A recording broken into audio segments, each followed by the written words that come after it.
주님께서 여러분과 함께 루카가 전한 거룩한 복음입니다. 그 무렵 예수님께서 나인이라는 고을에 가셨다. 제자들과 많은 군중도 그분과 함께 갔다. 예수님께서 그 고을 성문에 가까이 이르셨을 때 마침 사람들이 죽은이를 메고 나오는데 그는 외아들이고 그 어머니는 과부였다. 고을 사람들이 큰 무리를 지어 그 과부와 함께 가고 있었다. 주님께서는 그 과부를 보시고 가엾은 마음이 드시어 그에게 울지 마라 하고 이르시고는 앞으로 나아가 관에 손을 대시고 대시자 메고 가던 이들이 멈추어 섰다. 예수님께서 이르셨다. 젊은이여, 내가 너에게 말한다. 일어나라. 그러자 죽은이가 일어나 앉아서 말을 하기 시작하였다. 예수님께서는 그를 그 어머니에게 돌려주셨다. 사람들은 모두 두려움에 사로잡혀 하느님을 찬양하며 우리 가운데 큰 예언자가 나타났다. 또 하느님께서 당신 백성을 찾아오셨다 하고 말하였다. 예수님의 이 이야기가 온 유다와 그 둘레 온 지방에 퍼져나갔다. 주님의 말씀입니다.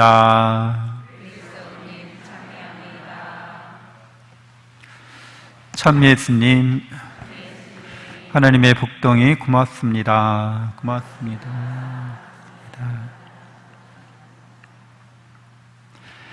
네, 우리는 살아가면서 많은 죽음을 간접 경험합니다. 그리고 이러한 죽음의 경험을, 특별한 죽음의 경험을 이야기 듣기도 하는데요. 임사체험이라고 하죠.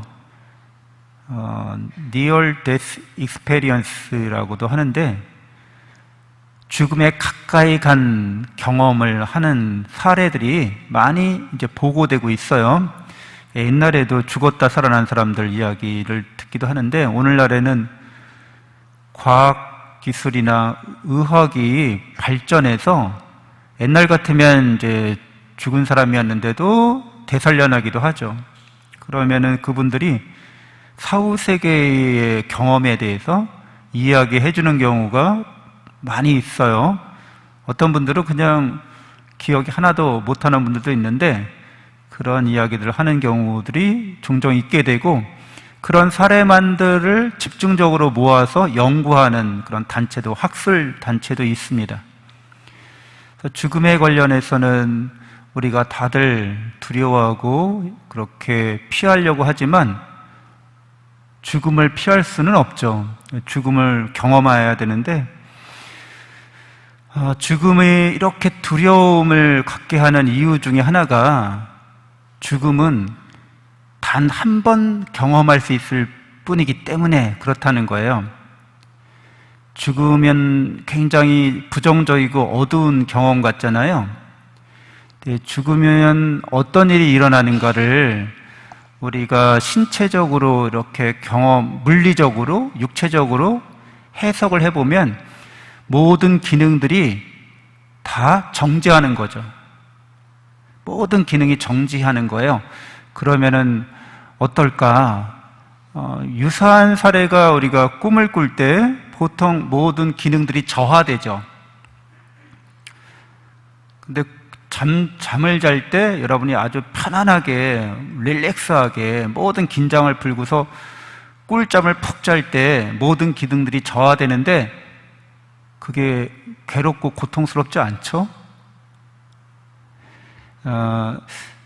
또 이제 이런 묵상이나 관상, 사회적으로 명상이라고 하는데 그런 모든 그 정신활동도 신체 기능이 다 저하되게 만드는 거예요, 실제로는.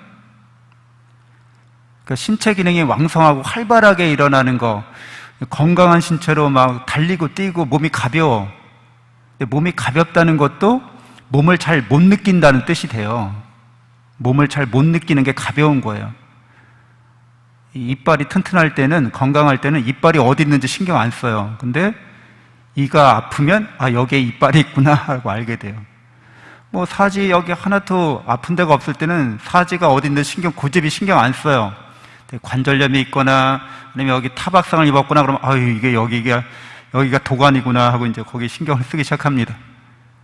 그러니까 아픈 곳에 더 신경이 집중되고 더 거기에 대해서 우리가 신경을 그만큼 쓰게 되는 거죠. 근데 실제로 몸이 건강해서 활력이 넘쳐서 가볍다거나 아니면 신체 기능이 잠잘 때나 명상할 때처럼 아주 저하되거나 나쁘지 않습니다. 그래서 임사 체험을 한 사람들의 그런 경험은 살아있을 때보다 더 생생했다는 거예요. 지금도 이게 꿈인지 현실인지 모르는 분은 없죠? 이렇게 꼬집어 보면 아프고 그러시죠? 아프다. 아프고 그래요. 이게 현실이잖아요.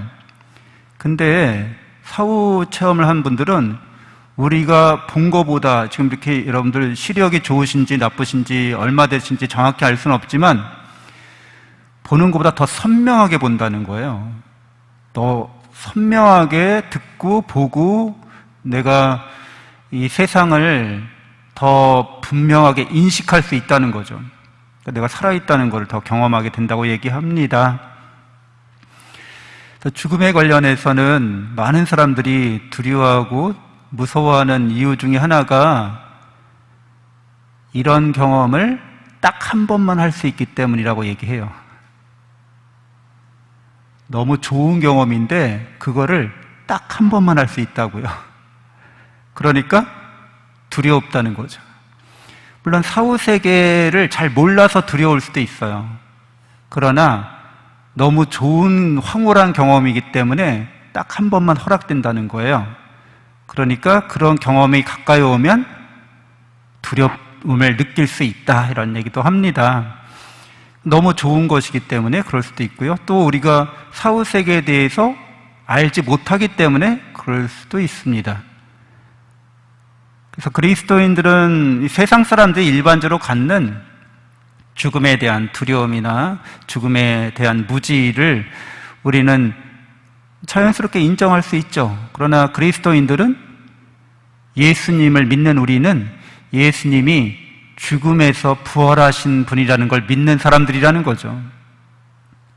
예수 그리스도로 말미암아 삶과 죽음에 대해서 분명히 알게 된 사람들, 바로 신앙인들이죠. 우리 이걸 사생관이라고 그래요. 삶에 대해서 죽음에 대해서 분명한 신앙적 관점을 갖고 있는 사람들이라는 거죠. 왜 예수님이 부활하셨다는 것을 확신하는 사람들이기 때문에 그렇습니다. 그러니까 여기에 우리 구원의 은총이 여기에서 우리에게 흘러나오는 거죠. 그러니까 예수 그리스도의 죽음은 우리를 위한 대속적 죽음이었다 믿는 거죠. 우리 죄값을 대신 갚아주시기 위한 죽음이셨다는 거예요. 그래서 예수 그리스도의 죽음으로 우리는 죄로 인한 죽음을 겪지 않는다는 겁니다. 죄로 인한 죽음은 무엇이겠어요? 죄가 목적을 잃어버리다, 목적에서 이탈되다라는 뜻이라고 제가 말씀드렸어요. 죄라는 게 그런 거예요. 죄가 뭡니까? 그러면은 목적에서 이탈된 걸 죄라고 하는데 우리의 목적이 뭐냐는 거죠. 그럼 성경은 우리의 목적이 뭐라고 말해줘요? 삶의 목적이 어디에 있다고 말해줘요? 우리가 하나님을 닮았기 때문에 하나님을 닮아가는 게 삶의 목적이라고 말해주는 건데 목적에서 이탈됐다는 거예요. 그 말은 하나님을 안 닮아간다는 거죠. 불초소생이 되는 거죠. 불초하다. 불초하다는 말은 잘 쓰시던 말이죠. 옛날에. 지금 별로 안 써요. 지금은 이제 불초하다는 말을 한국말로 구어체로 바꾸면 가짠다 이렇게 얘기합니다. 그러니까 하느님을 닮은 사람이 돼야 되는데 안 닮아가는 거를 같지 않다, 가짠다 이렇게 얘기하는 거죠. 하느님을 사랑하지 않는 거죠. 그게 죄예요. 그러니까 죄로부터 우리를 구원하신다는 거예요. 죄 없으신 분이 하느님의 아드님께서 당신의 목숨값으로 우리를 구원해 주신 거죠. 그래서 더 이상 예수 그리스도를 믿는 사람은 죄로 인한 죽음을 겪지 않는다는 거죠. 점점점 더 하느님으로부터 안 닮아가는, 그러니까 인간답지 못한 삶으로 계속해서 이렇게 나아가는 것이 중지됐다는 거예요. 그리고 다시 이제 인간다운 삶으로, 하느님을 닮아가는 삶으로 이게 반전이 이루어졌다는 거죠. 이게 회개이기도 합니다. 그러니까 우리는 살아가면 살아갈수록 점점 더 예수 그리스도를 믿는 사람은 하나님을 닮아가는 삶을 살아가도록 그렇게 예수님을 통해서 구원의 은총을 받는 사람이 됐다는 거예요. 여러분들은 다 구원의 은총을 받은 사람들이잖아요. 세례를 받음으로 그 세례의 물이 곧 예수 그리스도의 피를 의미하는 거죠. 그리고 이 예수님은 이렇게 죽으셨다 부활하셨기 때문에 시간과 공간의 제한을 받지 않으세요. 근데 이것은 사후 체험을 한 많은 사람들도 이야기하는 건데, 죽은 다음에 내가 누구 보고 싶다 그러면은 그 시간과 그 장소에 그냥 가 있다는 거죠. 빛보다도 빠르게. 그러니까 시공간의 제한을 받지 않는 존재가 되는 거예요. 그 영적 존재이기도 해요. 예수님은 영적 존재로서 시공간의 제한을 받지 않으시기 때문에 성사 안에 그대로 계시는 거예요. 영이신 그분께서 우리의 성사 안에 계셔서 세례 성사를 받을 때도 그 물이 곧 예수님의 피의 현전으로서 우리를 씻겨주신다는 거죠. 그러니까 이만큼 우리를 사랑하신다는 거죠. 그래서 우리는 예수 그리스도로 말미암아 사랑으로 우리가 구원받은 사람이고, 우리가 원래 사랑으로 하느님을 닮은 존재고, 우리가 사랑으로 하느님을 닮아가야 하는 존재라는 것을 아는 거죠. 그래서 우리는 사랑으로 살고 죽을 때도 사랑으로 죽습니다. 진실하게 우리가 사랑으로 우리 자신을 봉헌하는 거죠. 사람이 가장 진실된 때가 어느 때겠어요? 사람이 가장 진실되다고 말할 수 있을 때, 그건 바로 우리가 죽을 때입니다. 죽을 때 우리의 진심, 우리의 본심이 잘 드러나는 거죠. 그래서 우리가 죽을 때 사랑으로 우리를 진심으로 봉헌할 수 있게 됩니다. 그래서 누구나 다 이제 그 거짓말 탐지기처럼 죽음을 통해서 우리의 진심이 드러나도록 합니다. 그래서 어떤 아이가 남매인데 동생이 큰 병에 걸려서 수혈이 필요해요. 그래서 수혈할 사람을 찾느라고 걱정이라는 말을 이 오빠가 들어요. 여동생이었는데. 근데 이제 그래서 피가 필요한데, 그 동생은 잘못된 상식을 갖고 있었어요. 그 오빠는 자기 피를 뽑아서 이렇게 주면 자기가 죽을 거라는 잘못된 상식을 갖고 있었는데, 이제 그런 거를 아이가 자기가 헌혈할 수 있는 나이도 아닌데 제가 헌혈하겠습니다 라고 얘기하는 거예요. 그러면서 막 우는 거예요. 그래서 아니 너는 아직 헌혈할 나이도 안 됐고 왜 우니? 그랬더니 저는 제가 헌혈을 하게 되면 제가 죽는 줄 알았어요. 그래서 제 동생을 위해서 내가 기꺼이 헌혈하고 죽을 생각으로 이렇게 얘기했다는 거예요. 의사 선생님께. 그러니까 아니 괜찮다고 이렇게 이해시켜 주긴 했는데, 죽음을 이제 받아들이는 거죠. 뭐를 위해서? 살리기 위해서, 사랑하기 위해서. 그것이 죽음의 테스트라고 할 수 있습니다.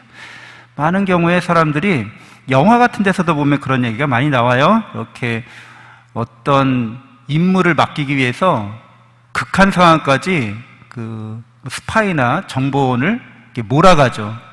그래서 죽음을 앞두고 그 사람이 그 역할에 충실한지 안 한지를 시험합니다. 그 영화 같은 데서 보면 많이 나오죠. 근데 실제로 우리 삶도 우리가 어떤 삶을 살아왔는지 이제 마지막으로 죽음을 앞두고서 시험이 이루어집니다. 내 사랑이 진실했는지, 내가 참된 사랑에 대한 믿음을 갖고 살아가는지 그것이 드러나게 돼 있는 거죠. 누구나 죽음을 피할 수 없는데 오늘 예수님이 그 나인이라는 마을의 과부의 외아들을 살려주십니다. 그래서 우리에게 삶과 죽음에 대해서 새롭게 의미를 일깨워 주시는데, 예수님은 아마도 당신 자신과 또 성모 마리아를 생각하지 않으실 수 없으셨을 거예요.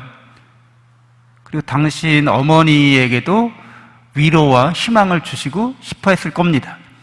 그래서 이 여인이 아무런 청도하지 않고 사람들도 아무런 기대가 없었는데도 이 외아들을 살려주십니다. 그래서 우리는 예수님께서 우리에게 영원한 생명과 행복을 주시는 분이라는 것을 믿고서 우리 삶을 그분의 사랑과 은총 안에서 열심히 잘 살아갈 수 있어야겠습니다. 물론 죽음이 두렵지 않다라고 말하는 것은 거짓말이겠죠. 그러나 그런 죽음의 두려움에 사로잡히지 않고 희망을 향해서, 하나님의 은총을 향해서 나아가는 우리가 되어야겠습니다. 잠시 묵상하겠습니다.